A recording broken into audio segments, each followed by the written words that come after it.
Shalom. Kita bertemu lagi anak-anakku kelas 1 dalam pembelajaran pendidikan agama Kristen kelas 1. Kita akan melanjutkan pelajaran yang lalu, yaitu dengan tema tanda kasih untuk teman. Marilah sebelum pelajaran kita mulai, kamu siapkan Alkitab, kamu siapkan buku tulis dan juga alat tulisnya ya. Mari kita bersama-sama bersiap untuk memulai kegiatan pada saat ini dengan terlebih dulu mohon pimpinan Tuhan di dalam doa. Mari kita berdoa. Tuhan Yesus, bersama-sama dengan anak-anak-Mu kelas 1, kami datang menghampiri tahta kerajaan-Mu.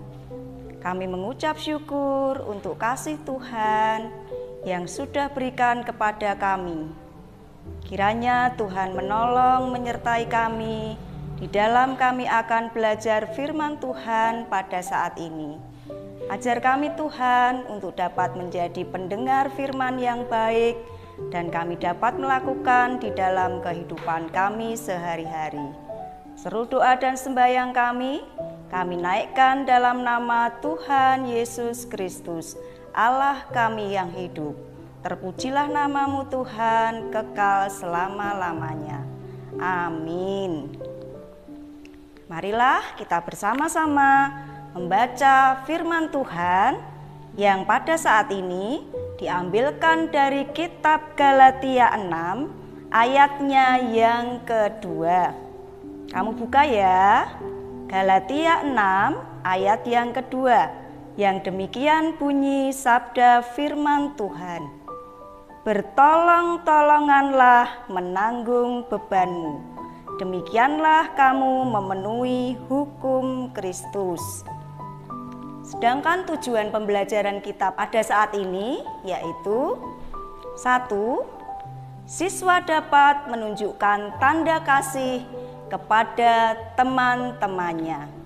Yang kedua, siswa dapat menunjukkan kepedulian kepada teman-teman yang mengalami musibah. Bersama-sama kita akan mengamati gambar berikut ini. Di samping saya ada beberapa gambar. Coba kamu sebutkan. Gambar apa saja anak-anak? Oh iya, di situ ada gambar gunung meletus. Sebelahnya ada gambar orang-orang yang sedang kena musibah banjir. Di sebelahnya lagi ada gambar tanah longsor.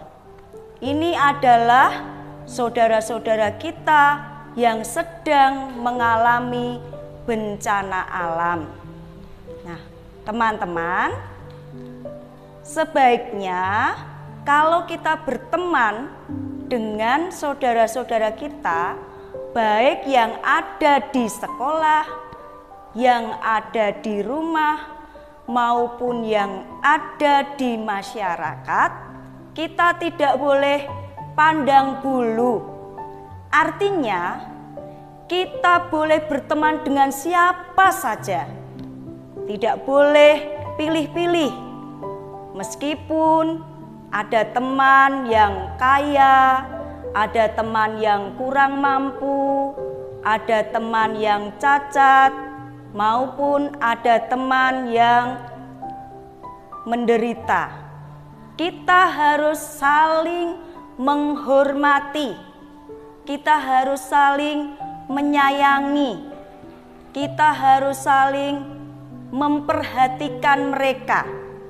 Meskipun dengan teman ada perbedaan, baik itu perbedaan secara jasmani maupun perbedaan secara rohani. Misalnya, perbedaan jasmani itu apa saja ya? Perbedaan jasmani adalah perbedaan bentuk tubuh. Misalnya ada teman kita yang badannya gemuk, ada yang kurus, ada yang kulitnya putih, ada juga teman kita yang kulitnya hitam dan rambutnya juga ada yang lurus, ada yang keriting, kemudian ada matanya yang sipit, dan juga ada yang bermata lebar. Itu adalah perbedaan jasmani. Sedangkan perbedaan rohani adalah perbedaan jiwa. Misalnya, ada anak yang orangnya sabar. Juga ada anak yang suka marah-marah. Tetapi ada juga anak yang sombong. Dan ternyata ada juga anak yang rendah hati. Nah, itulah perbedaan-perbedaan yang ada di antara kita semua, anak-anak Tuhan. Perbedaan itu menimbulkan pertengkaran. Karena Tuhan memang menciptakan manusia itu berbeda-beda. Dengan perbedaan-perbedaan yang ada, Tuhan punya tujuan. Apa ya tujuannya? Yaitu Tuhan ingin supaya perbedaan-perbedaan yang ada itu kita pakai untuk saling melengkapi. Nah, apabila ada teman yang memerlukan pertolongan, kita harus menolong mereka. Seperti gambar yang sudah kita lihat tadi. Misalnya ada yang mengalami musibah, kita harus membantu. Anak-anak kelas 1 bisa membantu enggak? Bisa. Apa saja yang bisa kita kumpulkan untuk teman-teman kita yang terkena musibah? Misalnya ada bencana banjir yang sering terjadi di sekitar tempat tinggal kita. Anak-anak kelas 1 bisa mengumpulkan bahan makanan, bisa mengumpulkan obat-obatan, bisa mengumpulkan pakaian pantas pakai, dan lain sebagainya.